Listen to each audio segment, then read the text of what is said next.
السلام علیکم ورحمۃ اللہ وبرکاتہ۔ میری پیاری بہنوں کا کیا حال ہے؟ اللہ ہم سب کو صحت اور ایمان کی بہترین حالت میں رکھے۔ ہم پڑھ رہے ہیں سورہ آل عمران۔ آج ہمارا سبق نمبر 9 ہے، جو انشاءاللہ آیات نمبر 130 اور غالباً 136 تک جائے گا، 130 to 136۔ اور سورہ ہے ہمارے پاس آل عمران۔ رب اشرح لی صدری ویسر لی امری واحلل عقدۃ من لسانی یفقہوا قولی رب زدنی علما رب زدنی علما رب زدنی علما اللہم فقہنا فی الدین۔ اعوذ باللہ من الشیطان الرجیم، بسم اللہ الرحمن الرحیم۔ ایک دفعہ ہم لوگ جو ہیں وہ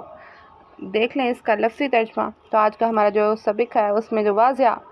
نقطے ہیں وہ سود کے متعلق ہے۔ سود نہ لینے سے منع فرمایا گیا ہے۔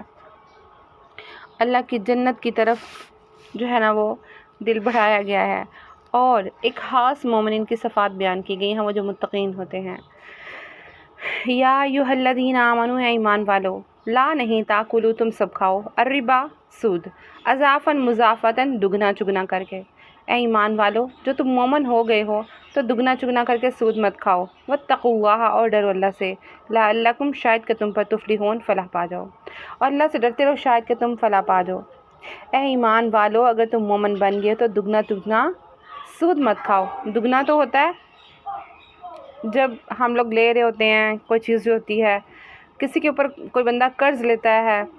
تو دوسرا کہتا ہے کہ اگر تم نے 1,00,000 لیا ہے تو پر منتھ تم نے 5,000 جو ہے نا مجھے اس کے اوپر دینا ہے، یہ ہوتا ہے سود۔ لیکن اگر 1 سال کے بعد لمٹ کراس ہو گئی، تم نہ دے سکے، تو اس کے بعد تم نے جو ہے نا ہر منتھ مجھے 10,000 روپیہ سود دینا ہے، یہ ہوتا ہے چگنا، اسے کہتے ہیں دگنا چگنا۔ تو یہ اتنا گندا سسٹم ہے، اس کے اندر جو لوگ آ جاتے ہیں نا وہ یقین کریں سال ہر سال جو ہوتا ہے نا مفلوج ہو کر آ جاتے ہیں، کہ وہ زیادہ سود شرح ہونے کی وجہ سے سود دے نہیں پاتے ہیں، پیسے نہیں پیمنٹ نہیں ہوتے، اگلے اوپر سے اور چڑھ جاتے ہیں، اور انسان بالکل نکارا ہو جاتا ہے۔ تو اس لیے رسول اللہ صلی اللہ علیہ وآلہ وسلم نے منع فرمایا، دینے والے پر، لینے والے پر، لکھنے والے پر، لکھانے والے پر، ہر قسم کے بندے پر لعنت فرمائی گئی۔ اتنا یہ ہے، اور یہ میں پہلے ایکسپلین کر چکی کہ سود کیا ہوتا ہے۔ ہر وہ لمیٹڈ چیز بغیر محنت کے ہمارے حق میں آ جاتی ہے، ہر وہ لمیٹڈ ایک منتخب کردہ چیز، جیسے کسی نے کسی سے 1,00,000 روپے قرض لیا اور وہ کہتا ہے کہ اس کے اوپر پر منتھ مجھے جو ہے نا وہ 5,000 روپے پروفٹ دے دینا، ٹھیک ہے۔ ہو سکتا ہے دکاندار کو، کاروبار کرنے والے کو نقصان ہو جائے، ہو سکتا ہے وہ زیادہ کما لے، لیکن اس نے ایک فکس ڈپازٹ کر لیا تو یہ حرام کے زمرے میں آ گیا۔ ہاں، اگر ایسے کہہ دے کہ اگر نقصان ہوا تو بھی برابر کے شریک کار ہوں گے، اگر نفع ہوا تو بھی برابر کے شریک کار ہوں گے، تو یہ چیز جو ہے نا اس کے ساتھ تو ہم چل سکتے ہیں، لیکن فکس ڈپازٹ جو ہوتا ہے وہ سود ہوتا ہے۔ جیسے بینکوں میں پیسے فکس کروا دیے جاتے ہیں، جیسے بیمہ پالیسیز ہیں، پچھلے دنوں بھی بات ہوئی تھی، اور یہ بالکل آخری حکم تھا رسول اللہ صلی اللہ علیہ وآلہ وسلم کی زندگی میں نازل ہوا، اور آپ صلی اللہ علیہ وسلم نے فرمایا تھا کہ جاہلیت کے تمام سود میرے پاؤں کے پیچھے ہیں۔ جیسے ہم نے قبیلہ مخزومی اور کندی کے بارے میں پڑھا تھا کہ کیسے ان کی آپس میں بحث ہوئی تو رسول اللہ صلی اللہ علیہ وآلہ وسلم نے جو ہے وہ فیصلہ کروا دیا تھا۔ تو یہ جو چیزیں ہیں نا یہ ساری اتنی سختی سے منع ہیں، کیونکہ یہ ہمارے ایمان کو بالکل ڈیمیج اور خراب کر دیتی ہیں، اور جو بیچارہ اگر مجبور قرض لے لیتا ہے تو اس کو بالکل پستی میں دھکیل دیتی ہیں، یہاں تک کہ وہ بالکل غلام کی طرح ہو جاتا ہے۔ اللہ تعالیٰ ہمیں سب نے فلاح میں رکھے۔ اللہ کہتا ہے لعلکم تفلحون، تاکہ تم فلاح پاؤ، یعنی اگر تم نے فلاح پانی ہے، تم نے اپنے اللہ کا قرب پانا ہے، اپنے رب کی محبت پانی ہے، اپنے اللہ کی جنت پانی ہے، تو تمہیں کیا کرنا ہوگا؟ یہ سارے سودی نظام چھوڑنے ہوں گے۔ جو ایک سم پہ لون لینے سے شروع ہوتا ہے، آپ کو پتہ ہے وہ بھی سود ہوتا ہے، وہ بھی حرام ہوتا ہے، وہاں سے شروع ہوتا ہے اور کہاں تک جاتا ہے، چھوٹے چھوٹے معاملات میں، بڑے بڑے معاملات میں۔ میں نے بڑے غریب لوگ دیکھے ہیں اپنے معاشرے میں بھی، جو اپنی طرف سے بڑی صفت کر رہے ہوتے ہیں، ہم سال میں صرف 15,000 یا 12,000 یا 13,000 دیتے ہیں یا 20,000 دیتے ہیں، تو 9 سال بعد نا ہمیں 20-25 لاکھ ملے گا، یعنی وہ سمجھ رہے ہوتے ہیں وہ نفع کی تجارت کر رہے ہیں۔ اور یہاں پہ اللہ کیا بتا رہا ہے؟ یہ سراسر گھاٹے کی تجارت ہے، یہ سراسر ضلالت ہے، وہ پیسے کسی کام نہیں آتے، نیکیاں چھن جاتی ہوتی ہیں۔ اللہ خود کہہ رہا ہے لعلکم تفلحون، تاکہ تم فلاح پاؤ، یہ سب چھوڑو گے تو تم فلاح پاؤ گے۔ اگر تم دنیاوی فائدے کے لیے سب کرو گے، اللہ نے لعنت بھیجی سود لکھنے والے پر، لکھانے والے پر، دینے والے پر، دلانے والے پر،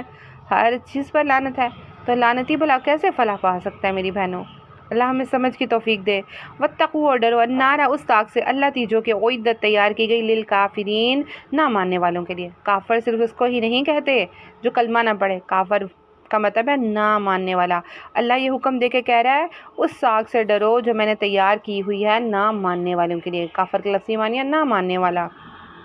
یعنی میں جو احکامات تمہیں بتا رہا ہوں اور اس کے باوجود بھی کوئی میں مجبور ہوں، میں نہیں کوئی بات نہیں ہے یہ اس کے اوپر ہی میں عمل نہیں کر سکتا، باقی پہ عمل کر لیں گا، کوئی بات نہیں، میں نماز پڑھتا ہوں میرے گناہ معاف ہو جائیں گے، یہ بھی ساتھ چلنے دو وہ بھی ساتھ چلنے دو، ایسا نہیں ہوگا۔ پھر اللہ تعالیٰ فرما رہا ہے، رسول اللہ صلی اللہ علیہ وآلہ وسلم یاد ہے آپ کو حدیث ہم نے پڑھی تھی، جب وہ معراج پہ گئے تھے تو انہوں نے دیکھا تھا کچھ لوگوں کے پیٹ گنبدوں کی طرح ہیں، ایسے بڑے ہوئے ہیں اور ان کے اندر سانپ ہے کاٹ کاٹ کے کھائی جا رہے ہیں۔ آپ صلی اللہ علیہ وآلہ وسلم نے فرمایا جبرائیل یہ کون لوگ ہیں؟ کہا یہ آپ کی امت کے وہ لوگ ہیں جو سود کھاتے تھے، جو سود کھاتے تو آج ان کا یہ حال ہے۔ تو ذرا بھی اللہ گنجائش نہ دے گا ان کو، یہ بہت بڑا کبیرہ گناہ میں سے ہے۔ جب تک آپ نے معافی نہیں مانگنی ہے تب تک آپ کی توبہ قبول نہیں ہونی ہے۔ کہ بندہ کہ میں نمازیں بھی پڑھ رہا ہوں، میں سارے کام نیکیوں کے کر رہا ہوں، میں زکوٰۃ صدقات ہر چیز نکال رہا ہوں، لیکن سود برقرار ہے، تو اس کا مطلب ہے آپ اللہ اور اس کے رسول صلی اللہ علیہ وآلہ وسلم سے جنگ کر رہے ہیں، آپ اللہ کے خلاف جنگ میں ہیں۔ تو اللہ کہہ رہا ہے واتقوا النار التی اعدت للکافرین، بچو اس ناگ سے جو میں نے نہ ماننے والوں کے لیے بنائی ہے۔ اگر تم نہیں مانو گے تو وہ آگ ہوگی تمہارے لیے۔ وَآتِیُوا، اور فرما برداری کرو، اللہ کی، رسول اور اس کے رسول کی صلی اللہ علیہ وآلہ وسلم، لعلکم ترحمون، تاکہ تم پر رحم کیا جائے، اور اللہ اور اس کے رسول صلی اللہ علیہ وآلہ وسلم کی فرما برداری کرو تاکہ تم پر رحم کیا جائے۔ جو تمہیں اللہ کے رسول بتاتے ہیں وما آتاکم الرسول فخذوہ وما نہاکم عنہ فانتہوا، جو اللہ کے رسول تمہیں بتاتے ہیں تم وہ کرو، جس سے منع کرتے ہیں تم منع ہو جاؤ۔ واضح حکم قرآن پاک میں اللہ کے رسول صلی اللہ علیہ وسلم نے وعیدیں سنائی ہیں، لہٰذا کیا کہا جا رہا ہے جو اللہ اور اس کے رسول کہتے ہیں اس کو مان لو، جو نہیں کہتے جس سے منع کرتے ہیں منع ہو جاؤ۔ یہی زندگی گزارنے کا کلیہ ہے، یہی سکون ہے، یہی محبت ہے اللہ اور اس کے رسول کی، یہی عشق رسول ہے۔ بندہ سارے کام تو کرے خلاف شرع بولے میں اللہ کے رسول سے جو ہے وہ عشق کرتا ہوں محبت کرتا ہوں، تو اس سے بڑا جھوٹا کوئی نہیں ہوگا۔ اللہ ہمیں اس جھوٹ سے بچائے۔ وساری، اور اللہ کہتا ہے بڑھو بھاگو دوڑو، وساری اور دوڑو، الا طرف مغفرت کی طرف، من سے ربکم، اپنے رب کی، دوڑو تم اپنے پروردگار کی مغفرت کی طرف، وجنات، اور جنت کی طرف، عرضھا، جس کا عرض ہے السماوات والارض، آسمان اور زمین کے برابر۔ ایک طرف تو اللہ تعالیٰ ہمیں ڈرا رہا ہے، نہیں مانو گے اللہ اور اس کے رسول سے جنگ کے لیے تیار ہو جاؤ، نہیں مانو گے اس آگ کے لیے تیار ہو جاؤ جس کا ایندھن آدمی اور پتھر ہیں، اگر نہیں مانو گے تو تیار ہو جو اللہ کے عذابوں کے لیے۔ تو دوسری طرف بڑے پیار سے کہہ رہا ہے یہ چھوڑ دو دنیا کے فائدے، وہ ساری الی مغفرۃ من ربکم وجنات، دوڑو بھاگو اپنے رب کی مغفرت کی طرف، پہل کرو جلدی کرو، جس نے تمہارے لیے جنتیں تیار کی ہوئی ہیں، عرضھا السماوات والارض، جس کا عرض آسمان اور زمین کے برابر ہے۔ آؤ میری اس جنت کی طرف، تم میری مانو، دیکھو میں تمہاری کیسی مہمان نوازیاں کرتا ہوں، دیکھو میں نے تمہارے لیے کیا کیا تیار کیا ہے، میں نے تمہارے لیے وہ جنت تیار کی ہوئی ہے جس کا عرض آسمان اور زمین کے برابر ہے۔ مسند احمد میں ہے کہ ہرقل نے رسول اللہ صلی اللہ علیہ وآلہ وسلم کی خدمت نہ بطور اعتراض، جب 9 ہجری میں کچھ سکون کی فضا آئی تو آپ صلی اللہ علیہ وآلہ وسلم نے خطوط بھیجے موتی ممالک کی طرف، تو ہرقل کی طرف بھی بھیجا، تو اس نے آگے سے جوابی اعتراض کے طور پہ خط بھیجا، لو جس کا وہ کون سی جنت ہے جس کا عرض آسمان اور زمین کے برابر ہے، وہ کہاں ہے جی؟ وہ اتنی بڑی جنت کدھر ہو سکتی ہے؟ تو پھر یہ باقی زمین کہاں جائے گی، باقی چیزیں کہاں جائیں گی؟ تو اللہ کے رسول صلی اللہ علیہ وآلہ وسلم نے پیغام بھجوایا، جب دن آتا ہے تو رات کدھر جاتی ہے؟ بس وہ اللہ ہی غیبوں کو جاننے والا، اللہ ہی کرنے والا، یہ اللہ خوب جانتا ہے۔ عرض السماوات والارض، جو اللہ نے کہا ہے جس کی گہرائی، جس کی اونچائی اتنی زیادہ، تو اس کی وسعت کتنی ہوگی کہ ہر بندے میں نے حدیث میں پڑھا، ہر بندے کے لیے ایک ایسی جنت ہوگی جو ہماری تقریباً زمین کے برابر ہوگی، اس کی چھوٹی چھوٹی نوکیوں پر اس قدر جو ہے نا وہ نوازا جائے گا کہ وہ حیران رہ جائے گا، ہائی میری اتنی سی چیز کے لیے مجھے اتنا کچھ دے دیا گیا۔ انسان مانگتا جائے گا اور اللہ کہے گا میں نے 10 گنا اور دیا۔ تو بھلو بتاؤ وہ مہمان نوازی بہتر ہے یا اللہ اور اس کے رسول صلی اللہ علیہ وآلہ وسلم کی نافرمانی کر کے دنیا میں سود لے دے کے اس کا کام کر کے دنیا کے تھوڑے سے فائدے لینا بہتر ہے، یا وہ جنت جس کا عرض آسمان اور زمین کے برابر ہے، اعدت للمتقین، وہ متقین کے لیے تیار کی گئی ہے۔ یہاں پہ کہا واتقوا النار التی اعدت للکافرین، پہلے اللہ تعالیٰ فرما رہا ہے، دیکھیں 131 آیت میں کہ ڈرو اس اللہ کی دوزخ سے، اس آگ سے جو اللہ نے نہ ماننے والوں کے لیے تیار کی ہوئی ہے۔ اور یہاں پہ اللہ فرما رہا ہے ساتھ ہی اعدت للمتقین، جو اللہ تعالیٰ سے ڈرتے ہیں اللہ نے ان کے لیے تیار کی ہوئی ہے، تم میری حکم مانو میں تمہیں اپنی پیاری بہشتوں میں داخل کروں گا، تمہیں بہترین جزا دوں گا، یہ دنیا میں صبر کر لو آخرت تمہاری ہوگی۔ آگے اللہ کہہ رہے ہیں وہ متقین کون ہے، کن کو میں اپنی مہمان نوازیاں دوں گا، کن کو اپنی جنتوں میں داخل کروں گا، الذین وہ لوگ ینفقون جو خرچ کرتے ہیں، فی السرائی خوشی میں، والضرائی اور غمی میں، وہ جو لوگ جو تنگی اور ترسی دونوں حالتوں میں اللہ کی راہ میں خرچ کرتے ہیں، اللہ کے نام پہ خرچ کرتے ہیں، والکاظمین،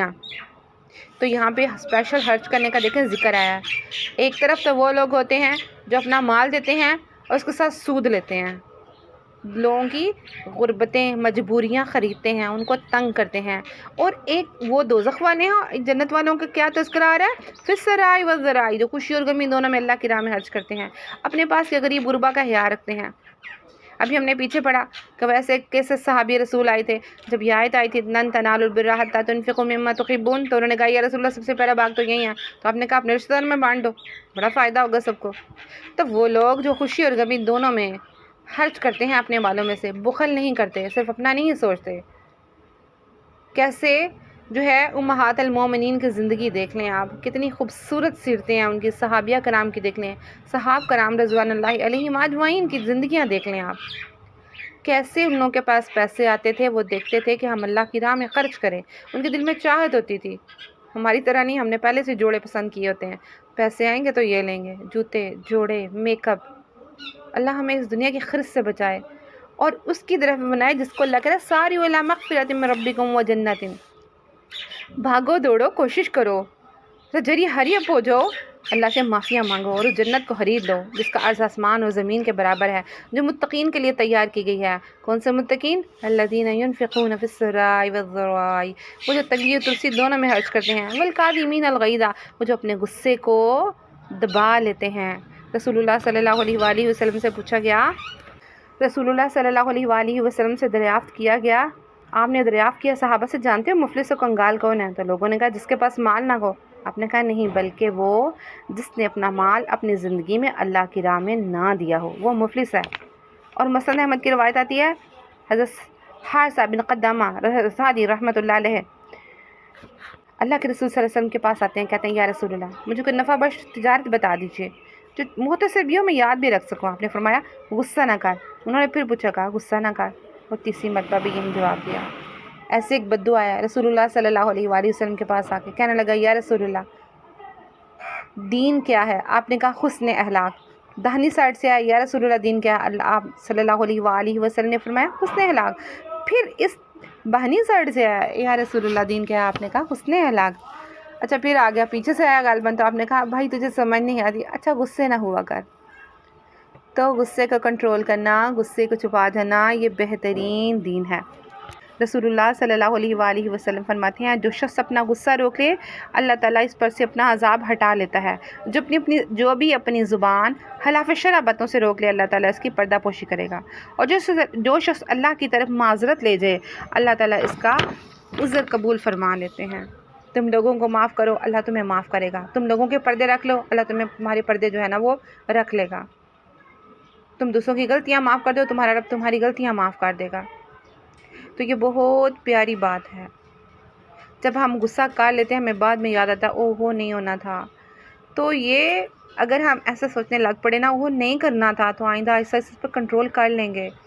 یہ بہت ہی بڑی بات ہے، یہ چھوٹی بات نہیں ہے،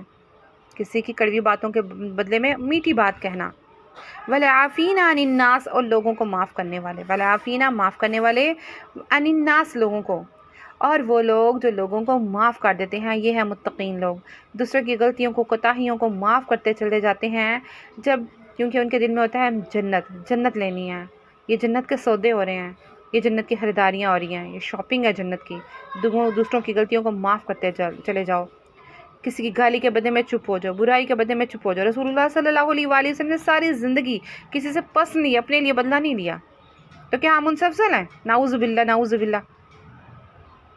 اس لیے بہترین دین کیا ہے؟ معاف کرتے چلے جاؤ، درگزر کرتے چلے جاؤ، اسپیشلی اپنے بہن بھائیوں کو، اپنے اقربا کو، اپنے جو ہمارے ارد کے جو ہمارے رشتہ دار ہیں، انتہائی اجر ہے ان پر، اللہ دولت میں بھی اضافہ کرے گا، اللہ مال بھی دے گا، اللہ اولاد بھی دے گا، اللہ تمہیں نیکیاں بھی دے گا، اللہ تمہاری عمر میں بھی برکت دے گا۔ حضرت علی رضی اللہ تعالیٰ عنہ سے مروی ہے، جو چاہے وہ بری موت سے بچ جائے، جو چاہے اس کی عمر میں اضافہ ہو، جو چاہے وہ اس کی نیکیوں میں اضافہ ہو، اسے چاہیے صلہ رحمی کرے۔ رسول اللہ صلی اللہ علیہ وسلم سے نقل کرتے ہیں، واللہ اور اللہ یحب المحسنین، اللہ تو نیکوکاروں سے بڑی محبت کرتا ہے۔ جو اس طرح کے کام کرتے ہیں تو بتائیے دنیا کی محبت اہم ہے یا اللہ کی محبت اہم ہے؟ کتنی پیاری محبت اللہ ہمیں دے رہا ہے۔ اللہ کہتا ہے واللہ یحب المحسنین، اللہ تو جو نیکیاں کرتا ہے اس سے محبت کرتا ہے۔ تو اللہ سے محبت کرنے کے لیے ہمیں لوگوں کو معاف کرنا پڑے گا، ہمیں اپنے غصے کو قابو کرنا پڑے گا، ہمیں تنگی اور تکلیف میں خرچ کرنا پڑے گا، اپنے رب کو راضی کرنے کے لیے، اپنے رب کی محبت پانے کے لیے، اس جنت کو پانے کے لیے جس کا عرض آسمان اور زمین کے برابر ہے۔ والذین، اور وہ لوگ اذا جب فعلوا کر بیٹھتے ہیں فاحشاتن بے کوئی بے حیائی، او ظالموا یا ظلم، انفسہم اپنی جانوں پر، ذکر اللہ کو یاد کرتے ہیں، واستغفروا اور معافی مانگتے ہیں، لذنوبہم اپنے گناہوں کی، ومن اور کون یغفر معاف کر سکتا ہے ذنوب گناہوں کو، الا اللہ سوائے اللہ کے، ولم اور نہیں یصروا وہ اڑے رہتے اعلیٰ پر ما فعلوا جو وہ کر بیٹھتے ہیں، وہم اور وہ یعلمون جانتے ہیں۔ یہ بہت پیاری صفتاری ہے مومنین کی، وہ لوگ جب کوئی بے حیائی کا کام کر بیٹھتے ہیں اور ظالم یا ظلم کر بیٹھتے ہیں تو وہ اللہ کو یاد کرتے ہیں، واستغفروا لذنوبہم تو وہ اپنے گناہوں کی معافی مانگنے بیٹھ جاتے ہیں، ومن یغفر الذنوب الا اللہ، اللہ کے سوا گناہوں کو بھلا کون بخش سکتا ہے، ولم یصروا علی ما فعلوا اور جو وہ غلطیاں کر بیٹھتے ہیں اس پر اڑ نہیں جاتے، وہم یعلمون وہ جانتے ہوتے ہیں۔ یہ دو صفات بیان کی جا رہی ہیں کس کی؟ اللہ تعالیٰ نے دنیا پیدا کی، آدم کو پیدا کیا، ابلیس کو بولا سجدہ کرو، ابلیس نے سجدہ نہیں کیا اور غلطی کی اور اڑ گیا، اور آدم علیہ السلام نے غلطی کی، ممنوعہ میوہ کھایا، جنت سے نکالے گئے، لیکن اڑے نہیں، اللہ سے توبہ کی اور اللہ کو راضی کر لیا۔ تو یہ دنیا کے اصول سٹارٹنگ سے ہی بتا دیے گئے، تو اللہ کہتا ہے وَلَمْ يُصِرُّوا عَلَى مَا فَعَلُوا، جب ان کو پتہ چل جاتا ہے ہم غلط ہیں، ہماری حرکتیں غلط ہیں، ہم نے غلط کی ہے، کسی پہ جھوٹ باندھ دیا ہے، ہم نے بے حیائی کی باتیں کر لی ہیں، کوئی ان کو منع کرتا ہے تو پھر اڑ نہیں جاتے، نہیں ہم ہی صحیح ہیں، یہ تکبر ہوتا ہے، بلکہ فوراً تائب ہوتے ہیں، ان کو سمجھ آ جاتی ہے ہم نے تو بے حیائی کر لی، ہم نے تو ظلم کر لیا، تو اللہ کو یاد کرتے ہیں اور معافیاں مانگتے ہیں جیسا آدم علیہ السلام نے کیا تھا، اور جو گناہ کر کے اڑ جائے بولے اگوں ویکھی جائے گی، آج تو نہیں میں پلٹتا، یا پھر یہ کہے کہ میں نے تو جو کیا وہ صحیح کیا، میں تو نہیں پلٹنے والا ہے، میں ٹھیک ہوں۔ وہ کون ہے؟ وہ شیطان ہے، وہ ابلیس ہے۔ تو یہ دو کیٹیگریز ہمیں سٹارٹنگ سے بتا دی گئی تھی، تو یہ بڑا ہی خوبصورت طریقے سے اللہ تعالیٰ کہتا ہے کہ اللہ تعالیٰ کے پسندیدہ بندے، اللہ کن سے محبت کرتا ہے؟ جو بے حیائی کی بات ہو، جو ظلم کر بیٹھیں تو اللہ کو یاد کرتے ہیں، اللہ سے معافی مانگ لیتے ہیں فوراً، وہ غلطی ہو گئی، یہ تو ہم غلط کر رہے تھے، اور اپنے برے اعمال پر اڑ کے ڈٹ کے نہیں بیٹھ جاتے، ہم ہی صحیح ہیں، بھائی بہنوں کا حصہ کھا جاتے ہیں، کوئی سمجھائے تو کہتے ہیں نہیں ہم ہی صحیح ہیں، ہم نے ساری عمر دینا نہیں ہے، کیا دینا بھائی، رشتہ داروں کے ساتھ تو ویسے صلہ رحمی کا جو ہے وہ سلوکی بہت زیادہ افادیت ہے، تم لوگوں نے اپنے پاس سے دینا ہے کیا؟ جو کرو گے اپنے پاس سے پاؤ گے۔ شریکوں کا حصہ کھا جاتے ہیں، بھائی بھائیوں کا حصہ کھا جاتے ہیں، یعنی کوئی تمیز ہی نہیں ہے، کوئی ہمارے اندر ہے ہی نہیں ہے، اور اتنے بڑے گناہ کر کے اڑ کے بیٹھ جاتے ہیں، ہم نے صحیح کیا، ہم نے غلط نہیں کیا۔ اولئک یہی لوگ جزاہم ان کی جزا ہے مغفرۃ من ربہم ان کے رب کی طرف سے مغفرت، یہ وہ لوگ ہیں، یہ پیارے لوگ ہیں، اللہ ان سے محبت کرتا ہے۔ کون سے لوگ؟ غصے کو پینے والے، اور تنگی اور ترسی میں خرچ کرنے والے، اور لوگوں کو معاف کرنے والے۔ جب کوئی بے حیائی کا کام یا ظلم کر بیٹھتے ہیں کسی کے اوپر تو اللہ تعالیٰ سے معافیاں مانگتے ہیں، وہ غلطی ہو گئی ہے، فوراً احساس ہو جاتا ہے، اور اپنی برائی کے اوپر اڑ نہیں رہتے، بلکہ اللہ تعالیٰ سے بھی معافی مانگ لیتے ہیں، لوگوں سے بھی معافی مانگ لیتے ہیں۔ تو اللہ کہہ رہا ہے یہی لوگ ہیں، ان کے لیے جزا ہے، مغفرت ہے، من ربہم ان کے رب کی طرف سے، وہ جنات